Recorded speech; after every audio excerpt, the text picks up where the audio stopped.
Right, welcome. In this session, we're going to be talking about what we typically refer to as the Ten Commandments. We're in the book of Exodus.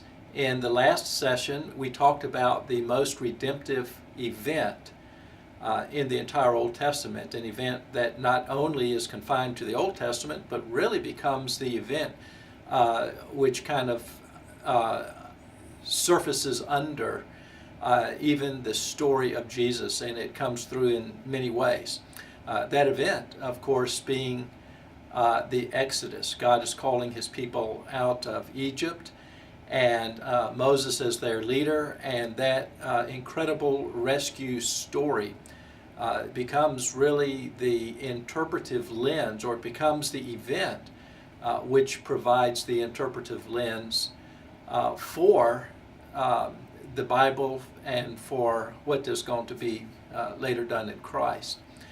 After that event, the book of Exodus moves on, but it does not move on too far before we have another event, but this time it is not just an event like an Exodus was. This is the most revelational Word of God. The people have yet really to meet this God that has carried them, that has gone before them, that has opened the waters. And so once they get on the other side of the Red Sea, they go to Mount Sinai in the wilderness, and ultimately Moses will go up the mountain and God will come down. And there will be this incredible, very intense, very dramatic picture in which Moses, the leader, and Yahweh encounter, and as a result of all of that, Yahweh, God, is going to remind Moses, or remind the people through Moses, that this is the God who in fact has brought them out of Egypt, and he has carried them on eagle's wings. And Moses is going to come down and ask the people if they are willing to be obedient or willing to follow God, and the people say yes. Moses will go up, and God in fact will cut the covenant. He will provide to Moses these tablets upon which the covenant itself is drawn out. Now, the covenant is really relational in the sense that it defines, describes the nature of the relationship between God and people, God and the people that he has just called out, or the people that he is making for himself. And so in this story, what we have at the heart of it, and the very essence of it, is what does that relationship look like? What is the character of God? How do people relate to him? And consequently, how do people relate to each other? So this is a huge moment for God and his people. It's a huge moment for Israel to be able to see God as he comes down on the mountain to talk with Moses. They see the smoke and the cloud and the fire, and they hear, sounds like thunder and trumpets, and the earth is trembling. So it's a very, very dramatic moment.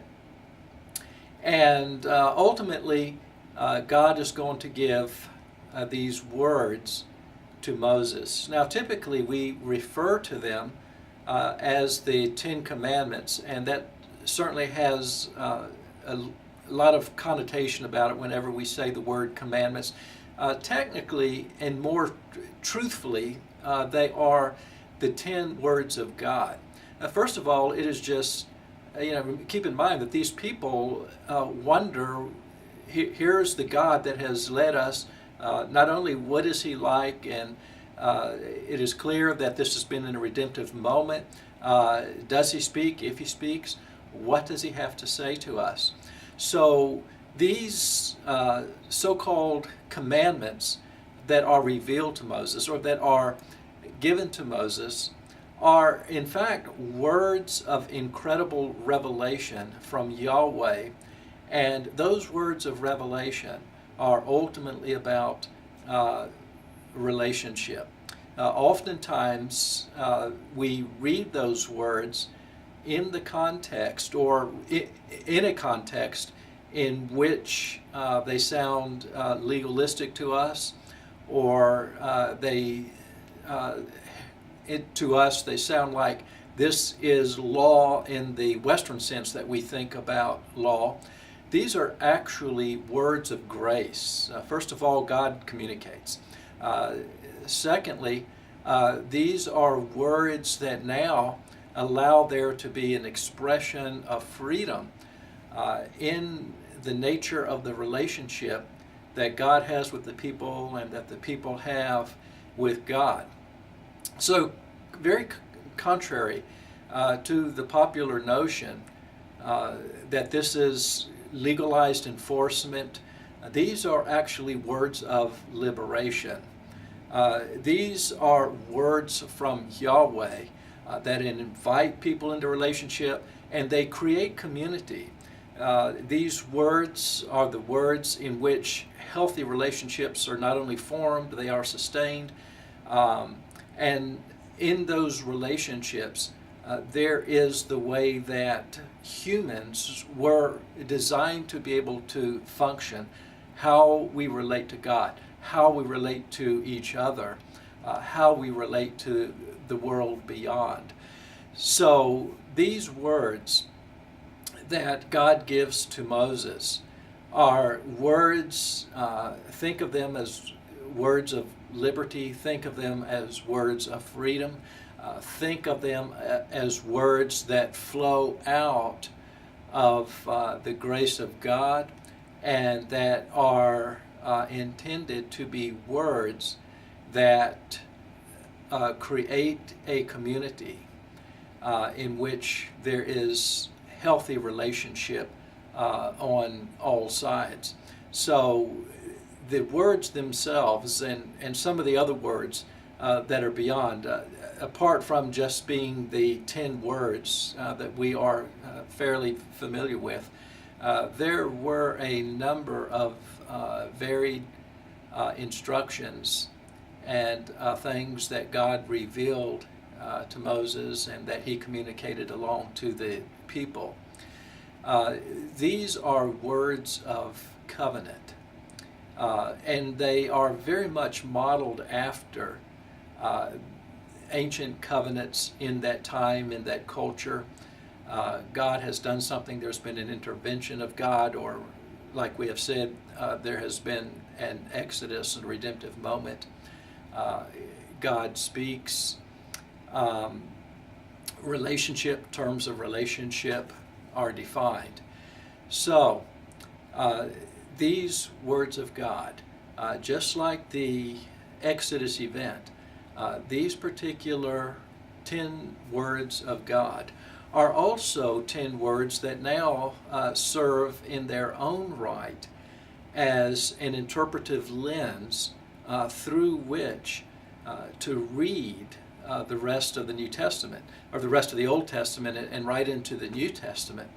So as the stories of the Old Testament unfold, you will never get away from these particular terms of the covenant. And when you are reading the prophets, for example, they will be advocates of the terms of the covenant, or they will give voice to reminding the people of the terms of the covenant and the incredible things that will happen to them should they break or breach that covenant. So throughout the rest of the Old Testament, just like the Exodus event, you will always be bumping into the words of commandment, or words that God gives to Moses at Mount Sinai. Those words, just like the redemptive event, carry with great weight into the New Testament in such a way that, as you know, Jesus himself will say, I have not come to abolish but to fulfill.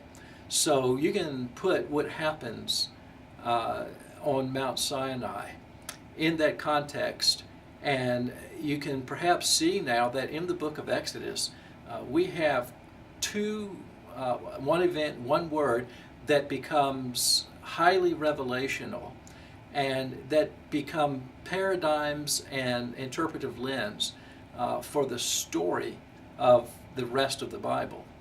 These words that God gives Moses are also words of identity. In other words, God has decided that his mission is going to be to bless the earth and to reveal himself, to reveal his glory to all people. However, Israel has been selected as in just an act of his election. They have been selected to be the bearers of this news, of this relationship with God, of this glory of God. And as such, as an elect or a select people, they are a people who now are, in a sense, marked. There will be circumcision rites that are involved in all of this, but the people themselves will have a particular identity which will reveal not only who God is, but who God's people are. Not only reveals the nature of God, but now will also reveal what the nature of God's people should look like, and how all of that function, and how God will use this people to be the vehicle through whom he will carry out his larger redemptive mission, and through whom he will bless the world. So, as you go back and reflect and consider the significance of this dramatic word from God, now you can keep in mind you've got two interpretive events that we have identified right in the book of Exodus. And so it's easy now to see how significant the book of Exodus, and this is why we've spent a little more time here than we will in other places. The sheer weight of the story, the revelation of God and what he does, and even going back before when God has revealed himself to Moses at the burning bush, now the redemptive event of the Exodus, and that followed by the revelatory word of covenant that God gives to Moses at Mount Sinai. One last thing that we'll put together as part of this kind of a broad sweep of the book of Exodus that is going to be very significant is that in the words that I was just telling you about, other words than the so-called Ten Commandments, God gave to Moses a detailed description of the tabernacle, a place that people would make, and a place that God would live. So when all of that is done and the tabernacle is constructed, the book of Exodus actually ends with a beautiful picture in which God's glory comes to dwell in the tabernacle.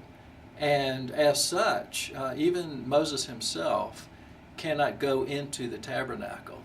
The beauty and the power of this moment is that the God that the people are kind of just getting acquainted to or with at Mount Sinai is now a God who is mobile. He's not just a God who lives at the mountain, or as the story of Israel goes on, the only way or the only time that they could ever visit or see or experience or encounter this God is by coming back to Mount Sinai.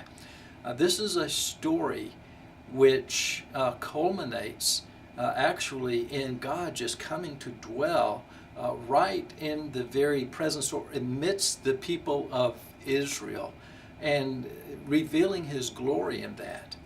Now, all of that happens. However, there is, oddly enough, between the time in which God reveals the 10 words of covenant to Moses and the time that he comes and his glory fills the tabernacle, there is the low point story of what happens when what God is doing both in the Exodus and what he is saying to Moses is just kind of lost. Moses is up on the mountain, and he's been gone quite a time, and the people are apparently beginning to have some apprehension about his return, or perhaps even whether he's alive. And so they prevail upon Moses' brother Aaron to make a god that can lead them. So right in the middle of stories where there's high drama and high exodus and high revelation of God, and before God takes up residence in the tabernacle, there is the incredible story of Aaron, and the people have asked him to make this god. He asked for their jewelry. And out of boiling down, melting their jewelry, he makes a golden calf that represents what they were used to or what they had come from. And you can only imagine that the intent would be a God who perhaps could lead them back to the slavery that they had been accustomed to, and that was still deep within them. So in the midst of the grandeur of something like the opening of a Red Sea, and in the midst of God speaking and revealing himself to Moses about the terms of relationship, it's just really a phenomenal kind of thing to realize that in a way, as God was just on the front end of revealing relationship and giving covenant and providing life and offering freedom and creating a people who would be a kingdom and a nation for him, holy nation and a kingdom of priests, the people themselves are actually abandoning through Aaron this incredible redemptive moment, this unbelievable story of being made into the people of God. And in the golden calf story, we have what undoubtedly is the lowest point for Israel, and yet the story just is situated right in the heart of so much redemptive action, so much redemptive intensity, so much of God's revelation, so much of the new identity of Israel that is coming, so much of the reality that this God, this Yahweh, is going to be with them and actually live with them. And as the people move, he will be moving with them, leading them, and so forth. So, Book of Exodus is clearly a very, very significant book. It has offered to us a couple of interpretive lenses through which we understand the story of the Bible, the mission of God, who he is, how to relate to God, how to relate to people, how to be community, how to bless people, and all of that. And so as you just reflect on the entire book itself and all that happens in it, you will, as you read anywhere else in the Bible, you will never, ever be far away from Exodus. There just simply will be places and times in which, as you're reading along, the words or the memory or the event of the things that happen in Exodus will just bubble right up to the surface. And as we have mentioned, even when you get into the New Testament, you will, again, never be far away from the book of Exodus.